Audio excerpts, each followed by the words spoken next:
Female Frodo Baggins here with possibly my biggest and most controversial we'll see review of the year. It's Superman time, and I've finally seen the movie. But looking around online, like I wasn't able, you have to understand, I wasn't able to go see it the early Tuesday showing. So I had to go on Thursday. So that means I had days of just reactions coming after me. Positive reactions, calling this the best superhero movie ever made. 11 out of 10. Gunn has done it again. It's good, but it could have been better.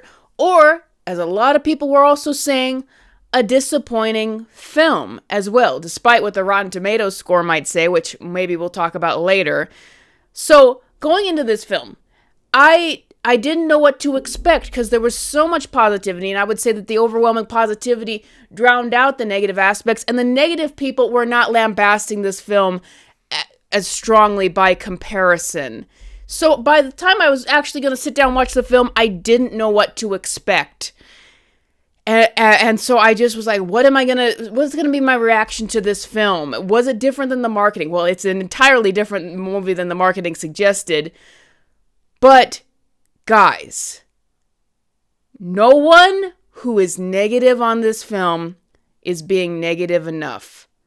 This is, and the words came into my head as I was watching it, this movie is an unbelievable disaster. I did not expect it to be this level. This, like, if you're complaining about Batman versus Superman, I am not a Zack Snyder fan. I think those movies are terrible. Those are some of the worst superhero movies ever made, Batman vs. Superman. But if you're complaining about a convoluted plot for Batman vs. Superman, you should be complaining about it here. James Gunn, Superman, is the worst movie it could have been for the start of a superhero franchise. The reason why I thought unbelievable disaster is how could they mess it up this badly? Now, before we get into the points I'm going to make in this video, I want to say I was nervous about doing this video because, guys, I think there is something happening with this film because, guys, this movie isn't even just like Thunderbolts, you guys. You know that I was the odd one out of that film and I did not think it was good. Guys, Thunderbolts is head and shoulders a better film than Superman. It's not even close. Marvel still has it on DC, at least in terms of Thunderbolts, not Brave New World, that they could cohesively put together a movie better than DC, apparently. And I'm not even a fan of Thunderbolts. I gave Thunderbolts a 5 or a 6. This one gets a 2 at best. Thunderbolts was better. But guys, with Thunderbolts, I could see why people enjoyed the film. And I even questioned myself. I'm wondering, was I just going into it too jaded? Was it a better film and I just wasn't giving it the proper chance? I do not have that same doubt with Superman. I am as convinced of what I saw with this film and how objectively bad it is as I would be for, say, the Minecraft movie. But guys, without further delay, I'm already talking way too long about this. There's just so much writing on this film. Not just for Superman the character, for DC as a brand, for a new franchise, for the superhero genre that's been keeping Hollywood alive, for WB as a studio. There's so much writing on this film that I think people, like, it couldn't be a bad film.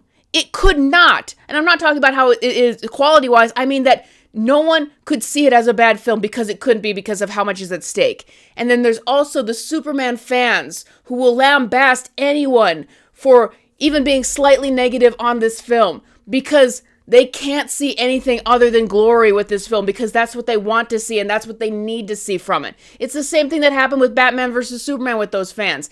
They are so emotionally attached to this character and this property and the potential of this movie that they can't see anything other than that they want to see.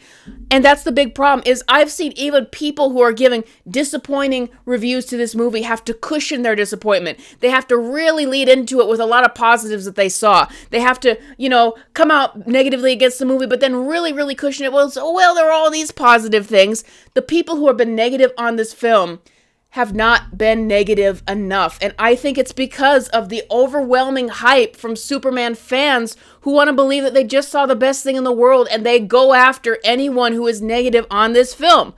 But guys, I think it's going to be an Incredibles 2 situation where in 2 months, I give you guys 2 months, if not sooner, to look at this film and say it's actually a disaster on every level. And it's not going to hold up. And I've had this before with Incredibles 2. I remember everyone was so pent up and looking forward to that film and wanting it to be the best thing ever. When it came out, I saw it and I was like, that was terrible. That was a horrible disappointment. But trust me, it took like 6 months, and everybody dislikes Incredibles 2 now, but it took a while because everyone was so pent up emotionally with that film. And I've had it before with films where I was so emotionally invested I couldn't admit how bad it was with Avengers Endgame. But like, it doesn't change the fact it's going to catch up to you that it's a bad film. But talked enough about the critical reception. Let's talk about Superman. This and why this is such an unbelievable disaster. To lead into this film, I'm going to have to talk about the positives first that caught me off guard. Guys, you know I wasn't vibing with any of the marketing to this movie. But when it started, I thought my icy heart started to melt. I thought actually I was legitimately might like this film. And I'll tell you why. Superman and Lois, David Cornsett and Rachel Brosnahan have such a natural and charming chemistry with each other. There was a heat between them, a passion you could really feel. It felt genuine and natural, and I haven't seen that in a film for so long, and to see it with two such iconic characters, I loved that. They were just so good together in what little we got on screen with them. Rachel Brosnahan and David Cornsett have such a great chemistry. Also, I was caught off guard because I think I might actually like this Superman. He's not exactly what I expected, but, you know, the kind of charming, innocent Boy Scout. That's what it was in the beginning that kind of caught me off guard and that I really liked about this Superman is just how refreshingly innocent he was. I thought I was really going to like him. And then in the beginning, it was so reverential to the Reeves movies, the Richard Donner movies, that I kind of like this, and being like so reverential to the Silver Age of comics. That's something that we haven't seen in movies for a long time. I appreciate them for taking that risk. I was enjoying it. It didn't feel so James Gunn-esque. And I'm like, guys, am I going to eat crow? Am I going to really like this movie? And another thing that I enjoyed about it in the film was Mr. Terrific. I liked Mr. Terrific, and part of the reason why I liked Mr. Terrific was he was the only character in a barrage of movies, of characters in a film that are constantly trying to make you laugh, that actually got me to laugh more than once. That is why I like Mr. Terrific. So those were the elements of the film that I thought were good. However, those elements, like Superman and Lois chemistry, were soon to be overshadowed by a disastrous plot that flash flooded everything and overtook everything. Everything that this film needed. The character development. There is not a lot of character development in this film. And there is not a lot that you get from Superman, or Lois for that matter, because it's constantly flooded by how much there is of this film of plot and comedy and characters and more characters and even more characters. So the main problem with this movie is the plot and how convoluted and overly complicated it is and how rushed it is. So this is the pacing of this film. It's like, and then this happens, and then this happens, and then this happens. It's just like, this movie is so fast paced. It is like constantly on a 15 in terms of speed and in terms of comedy. We have to talk about both those things together, because it's one thing to have an incredibly overly fast-paced plot where it's just all happening too much and there's just so much happening at once. But it's another thing, like, this movie has almost one mode: comedy. It is constantly trying to be goofy. It is constantly telling jokes. We're going to talk about how many characters there are in this film. Guy Gardner, Hawkgirl, Mr. Terrific, Crypto, Jimmy Olsen, Eve Tessmacher, Lex Luthor, Lex Luthor Ultraman, who turns out to be Bizarro spoilers. There will be spoilers throughout this entire video. Another Lex Luthor hench girl superpowered character. Just so many characters in this film, and all of them, with the exception of Lois, all of the characters in this movie are used for goofiness and comedy constantly. Lois was a character that I actually started to gravitate towards her the most because she was the only one who wasn't treated like a joke and not treated to present jokes to the movie. Like I said, I like Mr. Terrific, but also his character is also used to serve up jokes to the audience. All of the characters in this movie, with the exception of Lois, are there for the comedy. And that's what this film is. It's this constant level 15 level of comedy and things happening so quickly. And there's so much just stuffed into here with characters and plot that it's a disaster because there's so many characters in this movie that none of them get enough screen time. None of them get enough development. Like, this movie gives itself almost no time to breathe whatsoever. There's like 3 scenes throughout the entire film that are trying to have any heart or depth to them that aren't drowned out by the constant comedy and things needing to happen. And even those scenes are embedded with even more comedy, like a scene later on where Superman is talking to Lois after he's down and out, and it's just more and more comedy is woven through it to lighten the mood and make sure that you don't take things too seriously. It's constant comedy throughout the entire movie, and it really disrupts me getting attached to these characters. Like, it's the 2 reasons why I'm disrupted getting attached to these characters is, first of all, they're all played for laughs constantly. Second of all, there's not enough time to breathe or really develop any of them in a meaningful way, and we'll talk about that in a second. But what can really get you to know the tone of this movie and the pacing and how it just messes it up is there's a scene early on in the film where Superman is, he says hi to a cab driver who recognizes him. And I like that because it's like, okay, I like that Superman is more down to earth and he's more on the level with everyone else and he's friends with these people.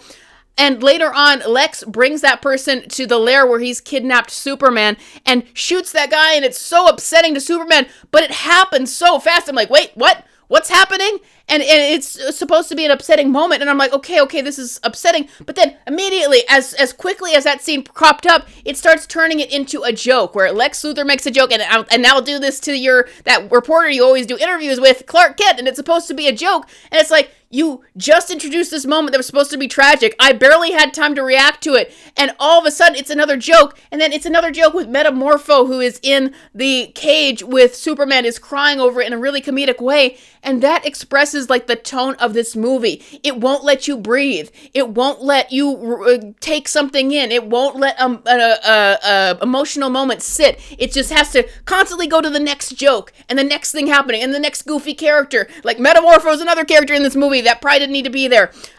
Just so many characters, jokes, and things happening. And guys, the comedy in this movie, this is not like Guardians of the Galaxy in the sense that Guardians of the Galaxy were superhero movies that were comedic. There were comedic scenes and jokes in the film, but there was also a groundedness to those characters where you could have clearly serious scenes and scenes of character development. Not everything was a constant joke, and that's what lent themselves to interact with other characters in the Marvel universe, is that there was a groundedness to them. But the characters in this movie, in this universe, like, it's not even on the level of Reeves' Superman. It is so cartoonish and comedic. It's like, all that talk about maybe DCU, Matt Reeves' Batman will come in. No, it can't, because it's impossible for a character that is grounded in reality, let alone grounded at all, to interact with this Superman universe. And that's what made me think, like, how are you going to create a universe off of this? It is so heightened and so comedic, like Batman and Robin level, that it's like it can't fit with anything else because of what a cartoon it is and how one-dimensional all the characters are, which we will talk about in a second. But this movie bordered on parody. It is so heightened and so comedic. It is like just not anywhere near our world. There is nothing grounded about this film whatsoever. It is a complete cartoon.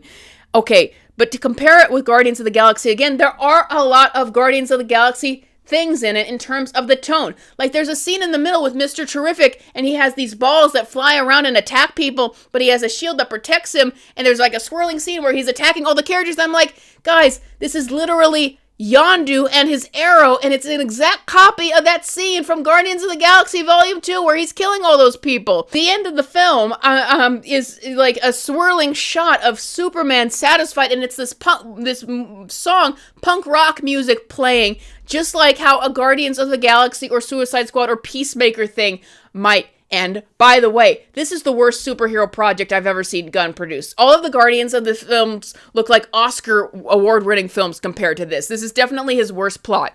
And it's like it swirls around Superman like a punk rock music, and whenever and that's the scene with Mr. Terrific as well, there's pop radio music playing there too, and it's like, Guardians of the Galaxy, again, he couldn't let it go. The scene with Mr. Terrific is just like the Come a Little Bit Closer scene from Guardians of the Galaxy Volume 2. The way the movie ends is very much like a Guardians of the Galaxy film. And I know I said I was going to do spoilers of this film. Supergirl appears, she's drunk, she's flying from planet to party, and I'm like, perfect casting for Supergirl, just like so much of the casting of this film was perfect. But Supergirl is just going to be Guardians of the Galaxy. And I know that people say, well, there's a different director for that film. It's just like every film of Marvel is basically a Kevin Feige production, even if he hires different directors. That is what this DC universe is. It's James Gunn's DC universe, and it's going to be Guardians of the Galaxy throughout. And he turned up Guardians of the Galaxy to 11 here. It's just constant jokes. Everything is a joke. Everything is humor. Everything is punk rock. All of that stuff. That is what James Gunn is doing with this universe. It's all stuff that appeals to his taste. And I wondered if that is why there is such an unbelievable amount of characters crowding this film out, crowding Superman out. Guys, Superman spends a massive chunk of this film beaten down in a cage while we explore all of these other goofy characters that James Gunn has invented. But none of them get much development because there's too many of them. Once again, there's Guy Gardner, there's Mr. Terrific, there's Hawkgirl, there's Metamorpho, there's Ultraman, who turns into Bizarro, there's so many other of Lex Luthor's goons, and Eve Tessmacher, and this other girl who's working for him who I can't remember her name. And then there's the Daily Planet cast. And they're like Cat Grant and Jimmy Olsen and Perry White and there's just and Crypto, of course, Crypto, who James Gunn said inspired him to make this film. And all of them are played up for laughs, with the exception of Lois once again. One of them that made me mad was Hawkgirl, though. Apparently, like Hawkgirl, and I think this is the Shahira Hull version. Gunn just thought, guys, what would be really funny? It would be so funny if Hawkgirl caws like a bird while she fights and constantly. And I'm going to make camera angles that make her like silly faces while she's cawing like a bird while she fights.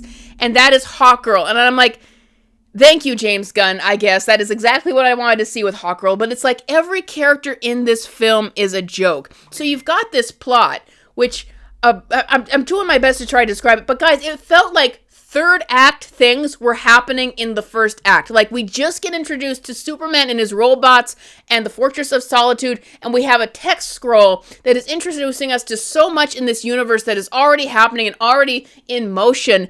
And then 15 minutes later, after we get introduced to all this as Superman, Lex has already invaded the Fortress of Solitude, is already finding out all this stuff, is already exposing Superman to the world, and in the first act, what felt like the first act, Superman gets arrested, and it's just a ploy for Lex to put him in a kryptonite prison, and it felt like third act things were already happening in the first act.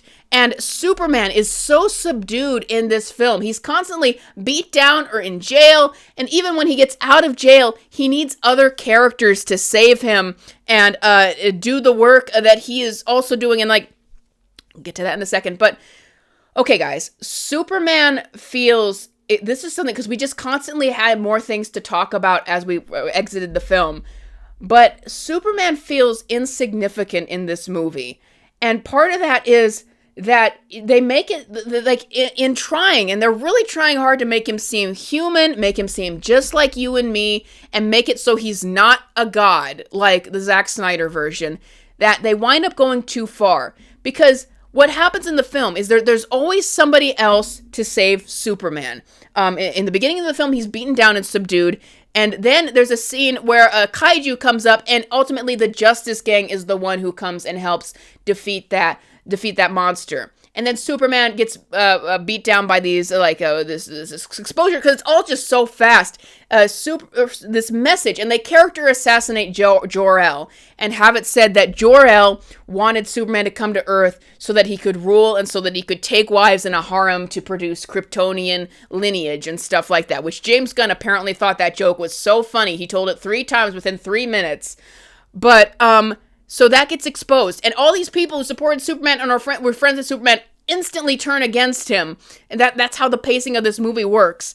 And then, like, the Justice Gang are fighting another creature in the background of Superman's apartment when he's beat down talking to Lois, and she's like, shouldn't you go help them? And he's just like, it's just a dimensional rift or anything. And it's supposed to be another joke, but I'm like, what this does throughout the film is it makes Superman feel insignificant. Why is Superman an important superhero in this universe when they already established that metahumans have existed for 300 years? The Justice Gang helps them defeat the kaiju, or they are the ones who defeat the kaiju, and they are fighting a dimensional being or something in the background while he's just moping around in his apartment. Then he gets beat down in this cage while the Justice Gang is the one doing the stuff, and the Daily Planet people are the ones trying to save the day. And later on the film, when he finally gets out, he gets beat down by all these characters, and he is ultimately not the one who saves the day. Krypto is the one who saves him and who helps him defeat Lex. The Justice Gang is the one who stops the war that's going on. It's like Superman constantly needs somebody to save him, and constantly has somebody else finish the job for him. Or he doesn't even need to be around to solve a problem. And I get what James Gunn was doing was probably just not to make him feel so OP and godlike and to just make him feel as human as possible. But the result was it made Superman feel insignificant. And why is he so important in this universe? I never got the feeling of Superman is like, I want Superman to come and save the day. Like, we need Superman right now at this point in the plot because other characters could do it for him. But on that note, let's talk about the character development. Now, once again, as I've been interlaying through this whole spiel, is that there's so much in this movie that there's not time for character development. So nearly all the characters, if not all of them, wound up being one-dimensional by the time I finished the film. And I didn't feel like I knew any of them. For example, when we started, I thought I was liking this innocent version of Superman and this Boy Scout who, makes mistakes, but he just really wants to do the right thing. And that part where he was talking to Lois came off fine in the beginning. And I like to get just one scene in the film that was slowing it down a little bit. But then I realized throughout the scene that was like 6 minutes long is like Superman is just saying the same thing about himself over and over again. The scene is not going into any more depth about it. And guys, if you have seen the trailers for this movie and the clips and the promotional, then you have seen all of Superman's character development throughout the film. It's him repeating that he's a human being, he makes mistakes, but he just wants to do the right thing, and he's a human like you and me. And that's it. And that's all very well and good as an axiom for Superman, but that's all we get of him. That's the only side. I was expecting that scene of Lois to get into some more depth or maturity for him, but it didn't. It's just him repeating the same things. And he doubts himself at one point in the film when the Jor-El character assassination message is revealed. And then later, Pa Kent, which Pa and Ma Kent are also played up for jokes in this film, gives him, the pep talk, which is basically just reaffirming everything from the beginning of the film that he established about himself. You choose who you want to be. And that's it. That's all it is. Like they put all of these scenes in the trailers and the clips, and that's all. Superman is a human being, like he's Kryptonian, but he's ultimately actually just a human being like you and me. He makes mistakes, but he wants to do the right thing and be on the right path. That's it. That is this entire Clark Kent. Guys, one-dimensional means that you have maybe 1 or 2 discernible traits as a character. That is this Superman. That is this Lois. That is especially this Lex Luthor is just a sniveling, conniving, jealous villain. The characters in this film are flat. They are one-dimensional, like the Silver Age comics, and there is not any more depth to them, which is also number one, it made me feel like I watched this entire film, and there's so much going on. I did not really understand this world because there was too much going on. It was not good on world building because it just dumped in too much at once.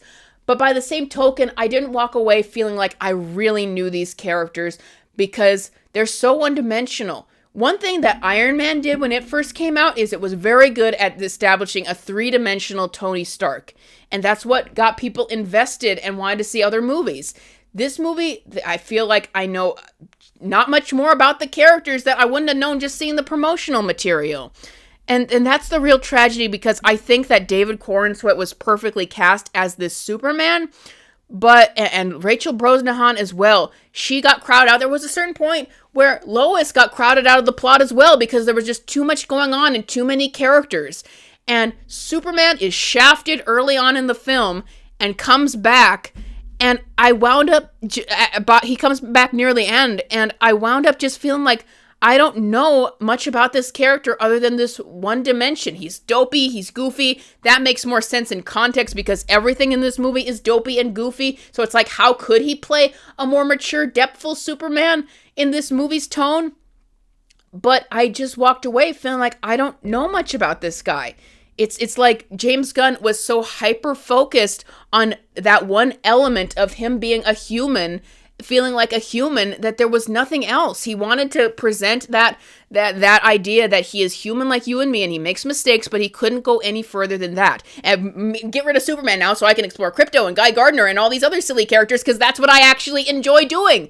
It doesn't feel like James Gunn actually had any interest in Superman other than maybe staving off the criticisms that have come up thanks to Zack Snyder, and that meanwhile he dumps it full of D-list characters and obscure characters that he would actually like to enjoy doing, and tons of comedy because that's what he actually enjoys. And once again, on the note of one-dimensional characters, Lex Luthor, once again, completely one-dimensional. He is just a sniveling, mustache-twirling villain who is envious of Superman and wants to find reasons to justify that. There is no layers to him. There is no dimension to him. He is just a villain out of a Silver Age or Golden Age comic book who just has nothing else to him other than he is jealous and evil. And, Lex's plan in this movie, like, guys, once again, if you are going to criticize Lex's plan in Batman vs. Superman for being convoluted, you better criticize Lex Luthor's plan in this movie. Okay, guys, and this does not get revealed to us in order.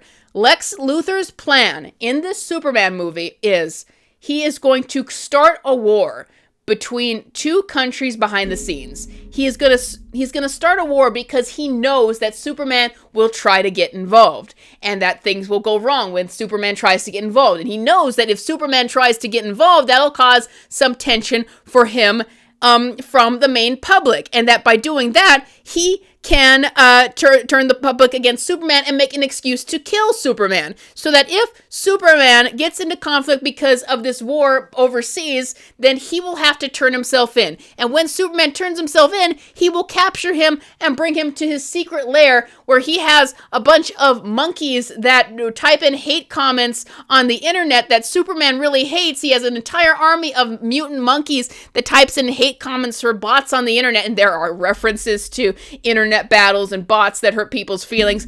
James Gunn, get off the internet, please. This is 100% a plot written by a man who is too much online. But yeah, Lexus has this mutant monkey army within a lair that he keeps his ex-girlfriends who have wronged him and people he doesn't like, and he's going to keep Superman. And how is he going to keep Superman there? Well, he's captured Metamorpho, yet another character who can metamorph his arm into being kryptonite to keep Superman down. But how is Lex Luthor keeping Metamorpho in there? Well, he's captured his son who's in a rival cell. So he captures Metamorpho with his baby in a separate cell that's threatening that he'll hurt the baby unless Metamorpho does what he wants. So that keeps Metamorpho there so he can keep the kryptonite on Superman, while Lex Luthor is preparing Ultraman, and also he's preparing to split the world and Metropolis in half so he can create a new country for himself, Luthorania. And it gets to the point where when I was hearing Lex Luthor's plan in the film, where it just sounded to me like Yzma. I'll turn him into a flea. a harmless little flea. And then I'll put that flea in a box, and then I'll put that box inside of another box, and then I'll mail that box to myself. And when it arrives, I'll smash it with a hammer. But despite the fact that this Lex Luthor is supposedly so smart and so ingenious, we know Lex Luthor, one of the biggest masterminds in fiction, that he is able to play 4D chess with Superman and know that all of these things will happen. The way that his plan is thwarted, guys, the way that his plan is thwarted is his girlfriend, Eve Tessmacher, has been taking selfies everywhere. And he knows this. She's with him all the time, and she is always there taking selfies. But she apparently has been sending those selfies to Jimmy Olsen, who's an ex-boyfriend who she wants to get back with. And she's been sending selfies to Jimmy Olsen, and it's to the point where if Jimmy Olsen needs to know something, she will tell it to him. And the way that they find out where Superman is being held is because Eve has been texting. She's willing to text Jimmy Olsen about it. The way that they find out Lex Luthor's plans is because Eve Tessmacher has been taking selfies around them, and that are with her in the picture and his plans in the background of like Luthorania and all that, and has been sending them to Jimmy Olsen. And they literally find out everything because Lex Luthor's girlfriend, who is openly taking selfies around him and his plans, is sending these pictures to, and she, this ditzy dopey girl has been sending them to Jimmy Olsen, who happens to be a reporter at the Daily Planet.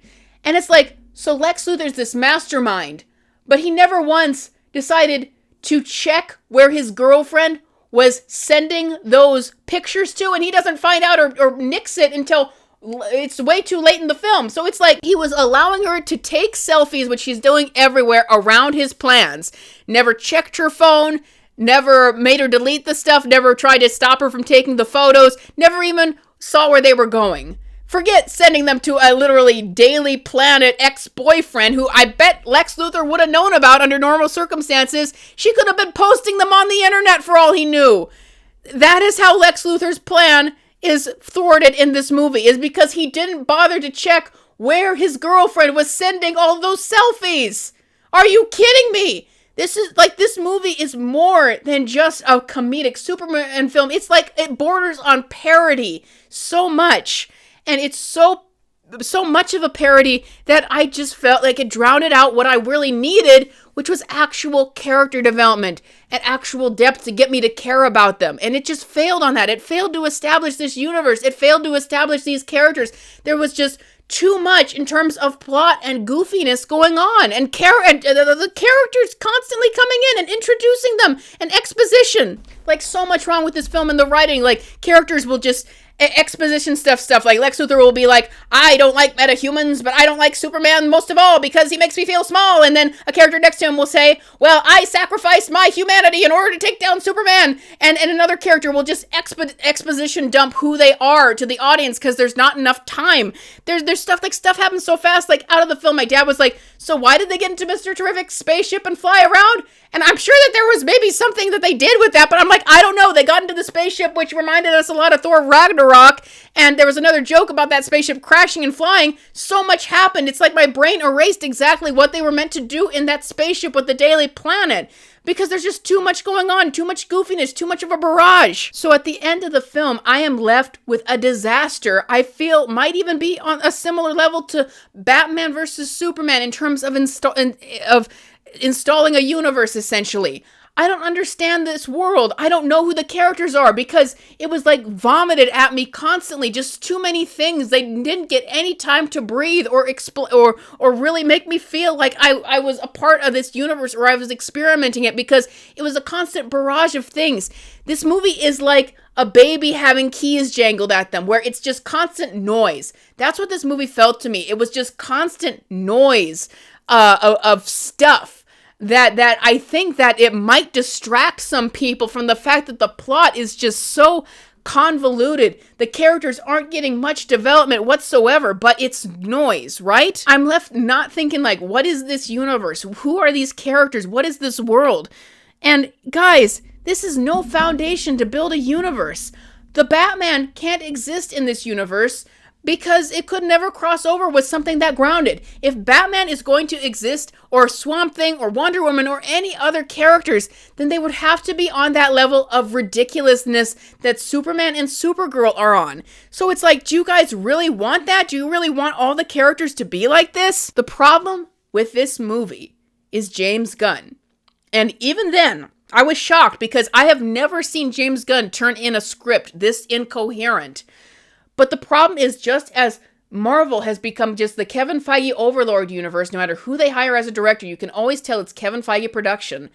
All of this DCU is just going to be James Gunn production. It's going to be just all this barrage of goofiness. And guys, if this does well at the box office, they're going to learn all the wrong lessons from this movie. All of the movie are going to be just a speed-through barrage of stuff happening because that apparently distracts the audience without any good storytelling. And I'm not as emotionally attached to Superman as I am in Batman, but that's tragic. Imagine if this does well and we get a Batman movie that's like this out of it. It's so disappointing. Like, WB can never get these characters right. And if they get a hold of other ones, it's just going to be the same thing because James Gunn he gunned more in this movie than any other thing. He James Gunned it too hard with his taste and his stuffing things full of distractions. That this is the result, a complete disaster in a different way, but perhaps on the same level of BVS by Zack Snyder. And it's like, if will this make money? Maybe. Because you know what other movies made money? Minecraft, Lilo and Stitch, Jurassic World Rebirth. Like, it seems that mainstream audiences will see stuff as long as they're noisy distractions, which perhaps this movie is. But if this is what people really want and what they accept, that's a crying shame. Because, like Incredibles 2, I think people are going to wake up in some months and see just that these films do not hold up, but that WB is going to learn the wrong lessons from this and extend it to all of their other films, which they're already ruining Supergirl by making her a drunkard, a crass drunkard, just like James Gunn likes all his characters. So, yeah, this is exactly what I would expect from a James Gunn Superman movie. An unmitigated disaster of plot and character. A 2 out of 10 at best, if not 1 out of 10 after doing this. And people aren't going to be able to admit that because they're too emotionally invested, but it's going to catch up with you. Because this film, plot-wise, is not going to hold up. I have more videos I want to do on this subject because there's just so much to talk about in regards to this film, but this is my initial review. Thank you all for watching. I hope that some people are able to see the truth of this, or that if you saw what I saw in the film, you found this video. Thank you for the support. If you want to support me from the Superman fans, Patreon and memberships, thank you all for supporting me there already, and I will see you guys next time.